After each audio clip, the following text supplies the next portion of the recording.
मृत्यु एक अटल सत्य है। एक राधेश्याम नामक युवक था। स्वभाव का बड़ा ही शांत एवं सुविचारों वाला व्यक्ति था।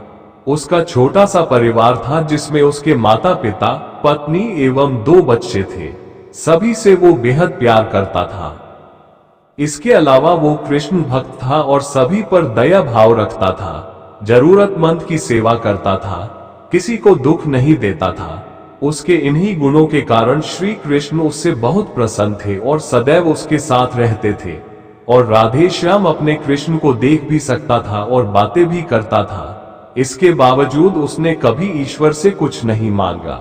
वो बहुत खुश रहता था क्योंकि ईश्वर हमेशा उसके साथ रहते थे, उसे मार्गदर्शन देते थे।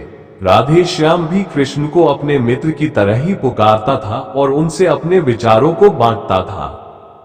एक दिन राधेश्याम के पिता की तबीयत अचानक खराब हो गई। उन्हें अस्पताल में भर्ती किया गया। उसने सभी डॉक्टर्स के हाथ जोड़े, अपने पिता को बचाने की मिन्नतें की, लेकिन सभी ने उससे कहा कि वो ज्यादा उम्मीद नहीं दे सकते और सभी ने उसे भगवान पर भरोसा रखने को कहा। तभी राधेश्याम को कृष्ण का ख्याल आया और उसने अपने कृष्ण को पुकारा। कृष्ण दौड़े चले आए। राधेश्याम ने कहा, मित्र, तुम तो भगवान हो, मेरे पिता को बचा लो। कृष्ण ने कहा, मित्र, ये मेरे हाथों में नहीं है। अगर मृत्यु का समय होगा तो होना तय है। इस पर राधेश्याम नाराज हो गया और कृष्ण से लड़ने लगा। गुस्से में उन्हें कोसने लगा। भगवान ने भी उसे बहुत समझाया पर उसने एक ना सुनी।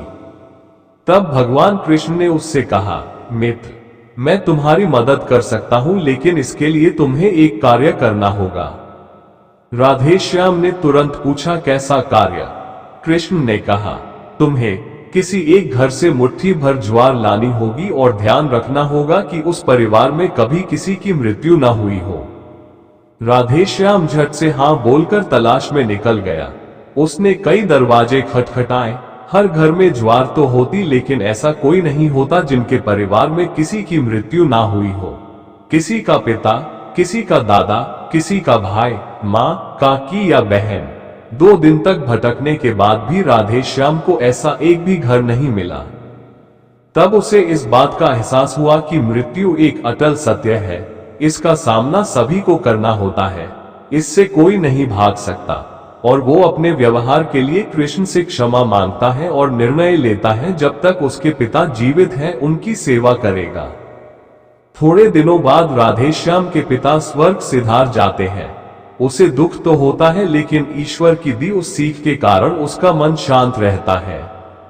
दोस्तों, इसी प्रकार हम सभी को इस सच को स्वीकार करना चाहिए कि मृत्यु एक अटल सत्य है। उसे नकारना मूर्खता है। दुख होता है, लेकिन उसमें फंस जाना गलत। केवल आप ही उस दुख से पीड़ित नहीं है, अपितु संपूर्ण मानव जाति उस दुख से सामना करती ही है। ऐसे सच को स्वीकार कर आगे बढ़ना ही जीवन है। कई बार हम अपने किसी खास के चले जाने से इतने बेबस हो जाते हैं कि सामने खड़ा जीवन और उससे जुड़े लोग हमें दिखाई ही नहीं पड़ते। ऐसे अंधकार से निकलना मुश्किल हो जाता है। जो मनुष्य मृत्यु के सत्य को स्वीकार कर लेता है, उसका जीवन भार विहीन हो जाता है और उसे कभी कोई कष्ट तोड़ नहीं सकता। वो जीवन के हर क्षेत्र में आगे बढ़ता जाता है।